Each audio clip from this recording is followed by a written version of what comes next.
আসসালামু আলাইকুম। আজকের ফিজিক্স অ্যানালাইসিস ভিডিওতে তোমাদের সবাইকে স্বাগতম। তো আমরা আজকে কিছু প্রশ্ন পড়ে দেখব প্রথমে, এবং এই প্রশ্নগুলো আমি নিয়েছি 2000 মূলত 57, 58, 59 ব্যাচের ভর্তি পরীক্ষা থেকে। তো কেন আমি এই 3 বছরের প্রশ্নই শুধু নিলাম, কারণ এই 3 বছরের পরীক্ষা নিয়ন্ত্রণ করছে ডিজিসিপি। বাংলাদেশের যে 60তম বিসিএস 60তম মেরিন একাডেমি পরীক্ষা হবে, তার প্রশ্ন নিয়ন্ত্রণ করবে ডিজিসিপি। তো সেজন্য আমরা এই প্রশ্নগুলো অ্যানালাইসিস করলেই বুঝতে পারবো যে কেমন প্রশ্ন আসতে পারে। তো এখানে কিছু জিনিস প্রথম দিক থেকে শুরু করা যাক। ভিডিওটি হয়তো বা একটু বড় হবে, আশা করি তোমরা সবাই ধৈর্যের সাথে দেখবে। প্রথমে বায়ুর আপেক্ষিক আর্দ্রতা নির্ণয় করতে কোনটি ব্যবহৃত করা হয়? এখানে একটি যন্ত্রের কথা বলা হয়েছে, যে এটি একটি মুখস্থ জিনিস বলাই যায়। ইস্পাত রাবার অপেক্ষায় অধিক স্থিতিস্থাপক হওয়ার কারণ কি? আচ্ছা, এটাও একটি মুখস্থ বিষয়। নিচের কোন তাপমাত্রায় পৌঁছানোর পূর্বে কোনো গ্যাস তরলে পরিণত হয়? এটি একটি মুখস্থ জিনিস। নিচের কোনটি লুপ সৃষ্টি করে? এটি তরঙ্গ থেকে যারা পড়েছ তরঙ্গ, তারা খুব ভালো করে জানো। ঘর্ষণ বল এবং বেগের মধ্যবর্তী কোণ কত? ঘর্ষণ বল এবং বেগের মধ্যবর্তী কোণ কত? ভারী পানির সংকেত কত? তড়িৎ প্রবাহ কী রাশি? কোনটি প্রবাহী নয়? এম ভর বিশিষ্ট একটি বস্তু ব্যাসার্ধ বৃত্তাকার পথে দ্রুতিতে ঘুরছে, কেন্দ্রমুখী বল কত? তারপরে এই যে একটি জিনিস দেখো, আমরা কিছু জিনিস এখানে একটু আলোচনা করি, যে এম ভর বিশিষ্ট একটি বস্তু ব্যাসার্ধের বৃত্তাকার পথে সুদ্রুতিতে ঘুরতেছে, কেন্দ্রমুখী বল কত? এর উত্তরটা কি হবে, তোমরা কি বলতে পারো? এর উত্তর কিন্তু হবে কেন্দ্রমুখী বলের যে সূত্র আছে, তার মানে কি বোঝা যায় যে এখানে সরাসরি সূত্র আসবে, সরাসরি সূত্রের অ্যানালাইসিস বলতে সূত্র পড়া উচিত আমাদের। সূত্রর যে প্রমাণ কিংবা সূত্রটি কীভাবে এসেছে এটা আপাতত জানা উচিত। নিচের কোনটি মৌলিক বল, যা একটি মুখস্থ বিষয়? দৈর্ঘ্য সংকোচনের সমীকরণ কোনটি? এটিও একটি মুখস্থ বিষয়। কৌণিক তরঙ্গের মাত্রা কত? এটি তার বলার কোনো প্রয়োজনই পড়ে না। সর্বোচ্চ কত কৌণিক বিস্তারের জন্য সরল দোলকের সূত্রগুলো প্রযোজ্য? আচ্ছা, এটাও একটি সূত্রের একটি বিকল্প বলা যায়, সূত্রের বিকল্প, যে সূত্রগুলো থেকে আমরা অন্য কোনো ইগুলো পড়তে পারি। এনট্রপি কি? মানে এনট্রপি হচ্ছে এখানে, তারপরে সূত্র ছিল, মানে এনট্রপি মূলত প্রশ্নটি হচ্ছে এনট্রপি কি? তাপের পরিমাণ। বিশৃঙ্খলার যে জিনিসটি, এটি মূলত তাপ থেকে নির্ণয় করা হয়। তারপরে শুষ্ক এবং সিক্ত এবং শুষ্ক বাল্ব থার্মোমিটার পাঠের ব্যবধান অর্থাৎ কমে যাওয়ার অর্থ ঝড় হতে পারে, বৃষ্টি হতে পারে, আবহাওয়া শুষ্ক, বায়ু আর্দ্র। মানে কি? শুষ্ক ও সিক্ত ভালভের যে থার্মোমিটার, তার কমে যাওয়া বেড়ে যাওয়ার যে পার্টগুলো, এগুলোও খুবই গুরুত্বপূর্ণ। এখান থেকে দেখা যাচ্ছে কোন স্থানের অসম্পৃক্ত বাষ্পচাপ এবং সম্পৃক্ত বাষ্পচাপ এফ হলে, তার মানে কি এটিও একটি সূত্র থেকেই নেওয়া হয়েছে। এটা কিন্তু তোমরা খুব ভালো করে জানো, অসম্পৃক্ত চাপ এবং সম্পৃক্ত চাপ। অক্সিজেন গ্যাসের প্রতিটি অণুর গড় গতিশক্তি কত? হ্যাঁ, এটিও একটি মুখস্থ জিনিস। টর্কের মাত্রা কত? এটিও একটি মুখস্থ জিনিস। সেকেন্ড দোলকের কম্পাঙ্ক। একটি নাল ভেক্টরের মান কত? সাঁতার কাটার ভিত্তিতে নিউটনের কোন গতিসূত্র 1 কিলোওয়াট সমান কত? একক সমকৌণিক বেগ অবতরণে কোন দৃঢ়বস্তুর জড়তার ভ্রামক? কোনটি দৃঢ়বস্তুর জড়তার ভ্রামক? আয়তন স্থির রেখে গ্যাসের তাপমাত্রা বাড়ালে। আচ্ছা, এখানে বলা যায় যে সরাসরি সূত্র যে কয়েকটাতে আসছে, তার চেয়ে বেশি কিন্তু অনুসিদ্ধান্ত যেমন গ্যাসের তাপমাত্রা বাড়ালে, তারপর এরকম এই যে এই জিনিসটি দেখো, আয়তন স্থির রেখে গ্যাসের তাপমাত্রা বাড়ালে চাপ কী হবে। এটি কিন্তু কোনো সরাসরি সূত্র না, এটি একটি শর্ত।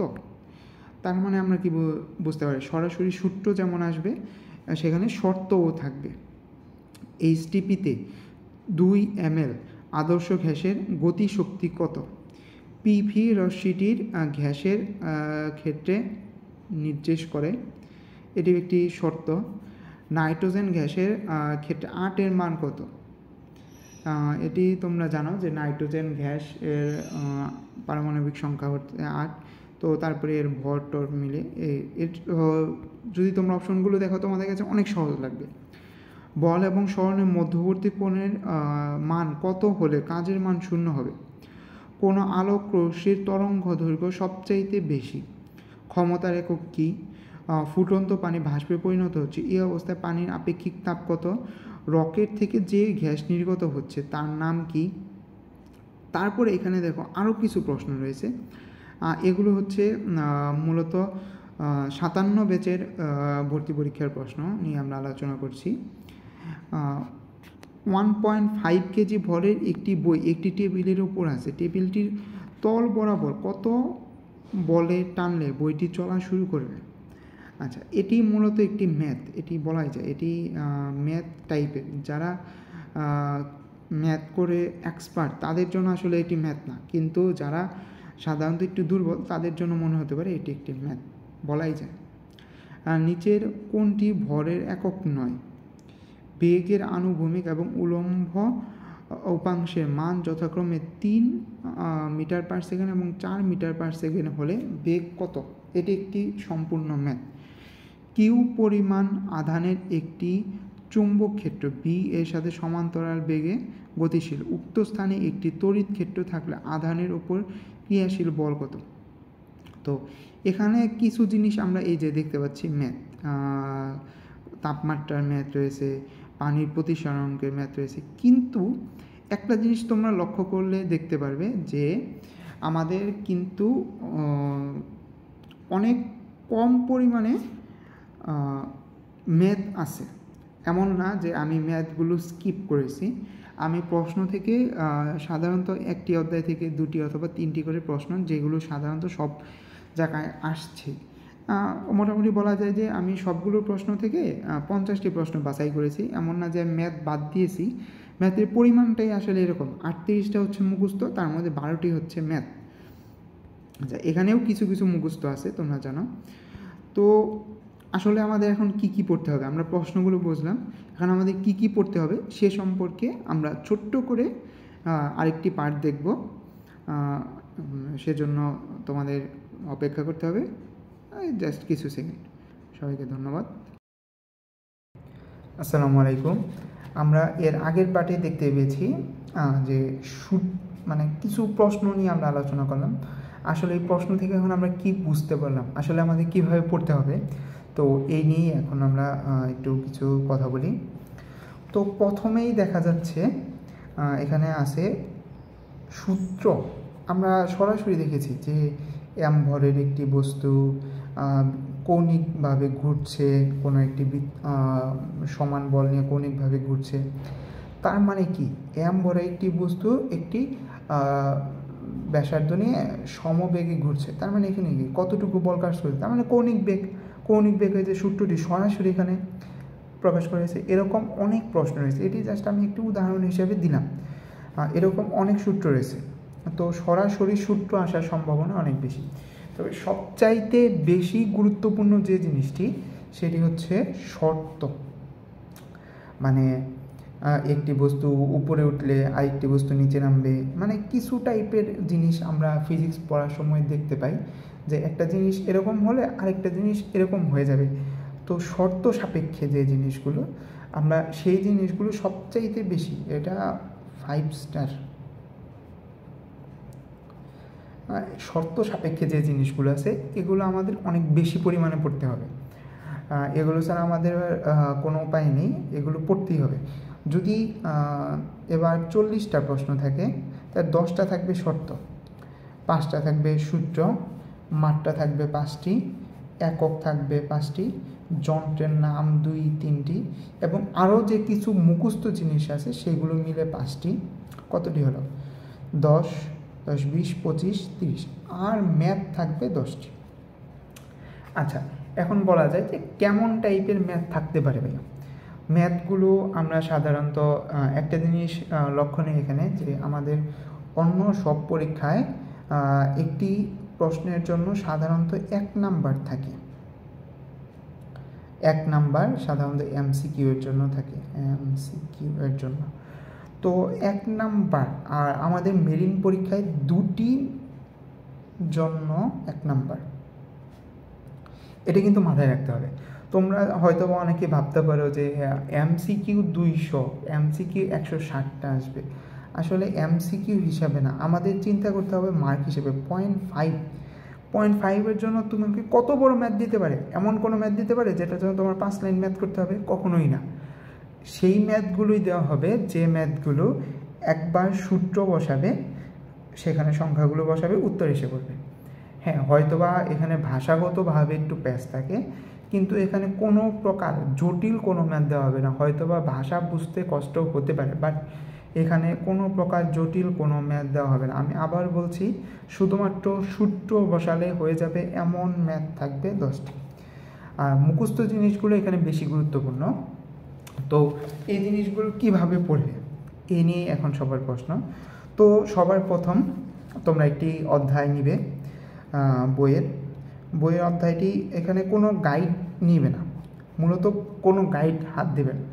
বই নিবে, তোমাদের যে নোট খাতাগুলো ছিল এসএসসি সেগুলো বের করবে, সূত্রের প্রমাণটা দেখবে একবার করে। সূত্র প্রমাণ আমি এখানে লিখি,